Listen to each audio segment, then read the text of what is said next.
Welcome to Give Smart, the video series where we break down the legal side of giving. I'm Isabella, and in each episode, we talk to experts who help companies and nonprofits navigate the complex but important world of compliance in charitable fundraising. Today's episode is focused on what it takes to support nonprofit fundraising at scale, especially from the perspective of platforms that sit at the intersection of technology, commerce, and philanthropy. Joining me is Kathleen Neuheardt, CFO of Bonfire. Bonfire is a platform that helps thousands of nonprofits raise money through custom apparel. And Kathleen leads operations, finance, compliance, and a whole lot more. With new regulations like California AB 488 changing the landscape for online fundraising, I'm excited to dig into how Bonfire is approaching compliance while staying mission aligned. Kathleen, thanks so much for being here. It's a pleasure to be here. Cool. To start us off, can you please introduce yourself and share a bit about Bonfire and also your role and how it intersects with legal compliance? Sure.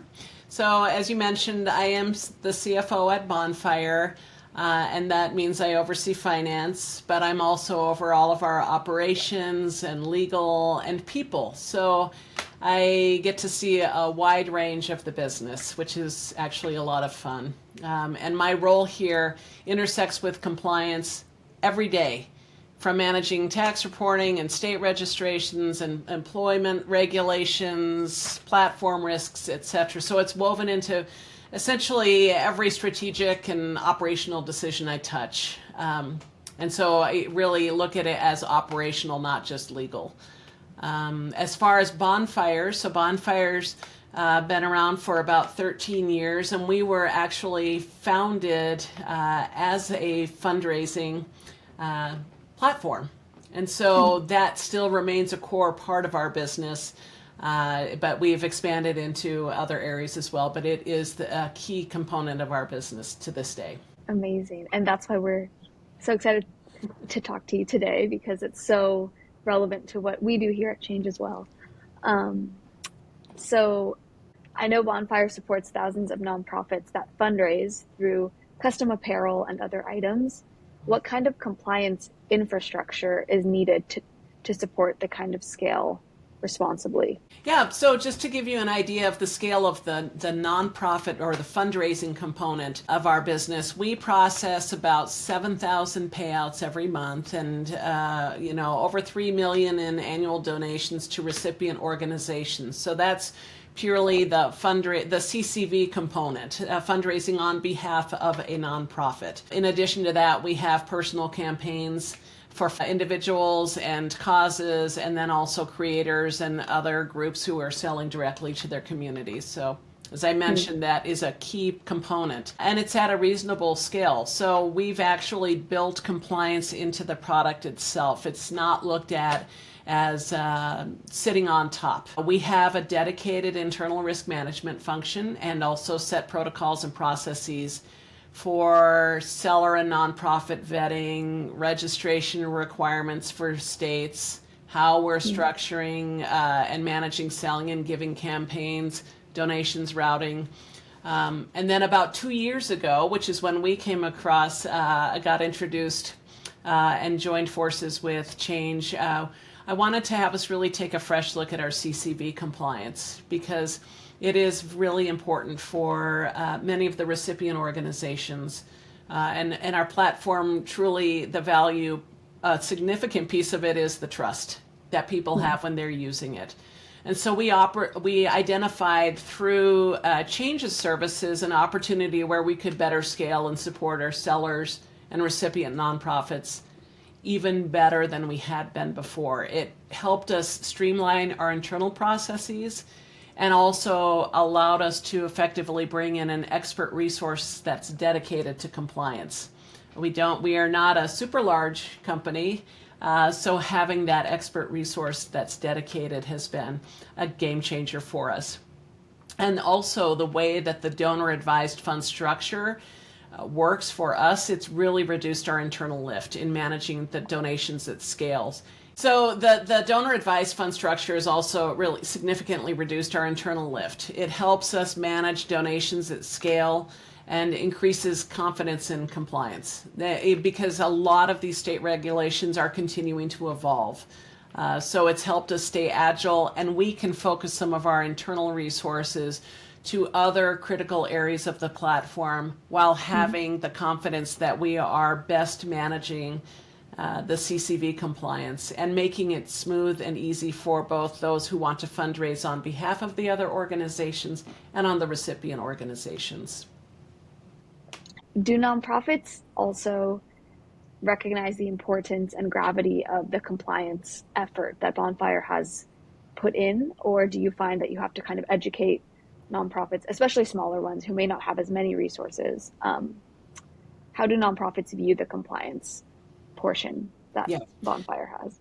I love that question because I think it's really interesting because there's been such evolution in how this is all being managed and such a patchwork state-specific approach to compliance relative to CCV and peer-to-peer fundraising. I think some of our recipient organizations, this is critically important to them, and they appreciate that we have a really solid partner and process, and that it's covered. With some, like you mentioned, with some other organizations where maybe it's a newer organization, they haven't done that much peer-to-peer fundraising, or they're a small team and it's 3 people, they don't necessarily have the familiarity with all of the regulations. And so it's helpful to get with them and communicate and talk to them about how this is actually a tremendous benefit for everybody involved, the donor, Bonfire, and for the recipient organizations. So we have found a very positive response to incorporating this more structured and very scaled approach. There was some questions with the donor advised fund, but now that it's been in place, they actually really appreciate it because it's a grant, right, from their perspective. So they're not having to file anything relative to those donations, and they're seeing that as a very big plus. That's a really good point, actually. Interesting. I hadn't considered that about the donor advised fund before. From your perspective as CFO, what are the most critical compliance risks for platforms like Bonfire that serve as intermediaries between donors and nonprofits? Yeah. So there's a few. I liked this question a lot. I thought about it over the weekend. I would say there's some that are obvious, like, okay, having some sort of fraudulent campaign, right? You have that. There is a risk for that if we do have a strong verification process in place. We look for suspicious behavior. We have takedown protocols. So we're mitigating that risk, but it still does exist when donors come onto our site and assume that we're guaranteeing that all entities on there are legitimate. There's also, I'd say, some of the state fundraising laws, like we've talked about. Every state is setting its own thresholds and definitions, and it's continuing to evolve. And so you really need to be on top of it for understanding how the registrations need to occur, what's your reporting, how do you do it properly and timely so you don't run into penalties, etc. That's where we see a very big benefit for using change. We've been registered in the States, especially with the AB 488, got that taken care of. So it's very simplified. One that's not as direct, but I think it does exist, is I think there's also a risk of donor fatigue. Because with a lot of the regulatory evolution on the requirements, a lot of it is related to disclosures or verifications. And so that can kind of add in some noise for somebody who may not have had led donations before or is new to peer-to-peer fundraising, and that may cause them to hesitate, do I really want to undergo this? And so what we've tried to do relative to that risk is, hey, we've got clear donor-friendly messaging, a good user experience, thoughtful design, so it builds trust while we're meeting those regulatory requirements, making it smooth and understandable as to why some of those requirements are. The other thing that I would say risk-wise for being an intermediary is fund disbursements, delays, or errors. So I actually worked at a nonprofit probably 10 years ago in finance, and I always looked at the funds that were coming into the organization, and a lot of the funds that we're seeing through the peer-to-peer fundraising, that is money that is given because the individual, the donor, has a very deep affinity for the cause or deeply cares about it. Relative to finance, there's always a high fiduciary responsibility, but to me, it has an additional one because it is really funds that are being given out of the kindness of somebody's heart relative to something they care tremendously about. So really having that structured, disciplined, timely, and transparent fund management to me is very key for being successful in assisting folks in peer-to-peer fundraising. I love the combination of a smooth user experience, like a well-designed platform with very reliable fund disbursement, because I think that combination, I'm sure, builds an immense amount of trust for your benefiting organizations. So I Yeah. think that's really great. One other thing that I would just add, which I think is kind of, I love about being over finance and operations here and having that wider view is when you think about it, we're helping people fundraise through customized merch, right? So it's t-shirts, etc. So when we are looking at what products we want to have available for people to fundraise with, we are very thoughtful about it needs to be something that is of high quality and lasting, because they're also, this is something that they feel strongly enough about to be donating through and to show, the folks in their community, this is something that's important to me. So we want to make sure that the entire experience is very thoughtful and respectful for what they're wanting to achieve through that purchase. Absolutely, yeah. Our management here at Change, our CEO and co-founders, they ordered some Change sweatshirts for us Yes. this past holiday season, and it's definitely one of the most like high quality sweatshirts I've gotten in a long time, and I love wearing it around. So I definitely can understand what you're saying about the quality of product that Bonfire has because I've experienced it. Yeah, So that's yeah, great. very, very cool. Um, I'm wondering too, Kathleen, what have you learned about working with nonprofits at scale? So, especially when it comes to making compliance manageable for them while maintaining trust and transparency. We've kind of talked a little bit about this already, but if you had anything to add. I guess a couple of small notes. So to me, it's simplifying compliance for them. So really, that's part of our platform. It gives them the ability to do the fundraising, offer the fundraising, but providing that simplified experience, making it smooth with clear guidelines, easy onboarding, very transparency in how we set our fee structure, I think is very key, and it helps us to scale. Also, it's really helping them feel confident in their fundraising. So if we have the compliance and it's communicated well and we're very transparent, I think that gives them confidence to be able to use our platform. And I know that's been a key reason why we've seen growth over these 12 plus years. So it really comes down to education, clarity, and being consistent. So, there are many companies, especially now, I've noticed, that are thinking about embedding donation features or some kind of give back program into their product or platform. Mm-hmm. What advice would you give to a business that's starting to take compliance seriously for the first time as it relates to donations? Yep. So first off, I'd say that's fantastic because I think this is an area that's going to continue to see evolution in compliance and regulations. When you're looking at potentially embedding donations into your offerings, think about the model that you're considering. Are you touching the funds? Are you listing the nonprofit directly? You want to think about the structure because that's going to determine what type of risk and regulatory obligations are you going to be encountering. So with that, then it goes to, hey, engage with legal early.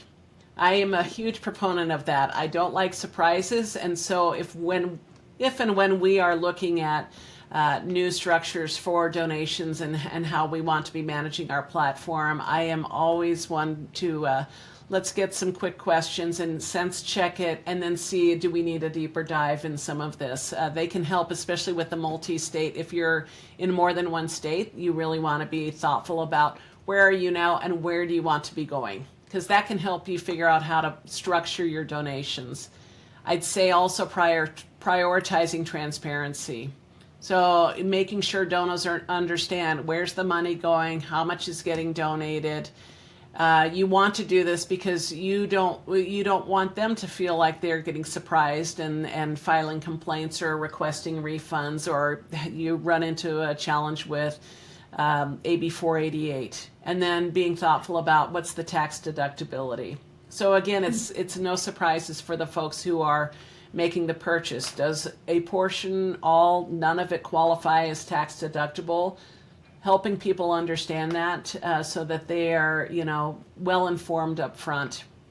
And then the other thing I would say is really having policies for how are you making disbursements and refunds? How long do you hold on to the funds? What happens if there's a refund request, but you've already donated to the nonprofit? Just thinking about how do we want to tactically manage that. And I think, a plug for you all is then really looking at legal guidance, absolutely key.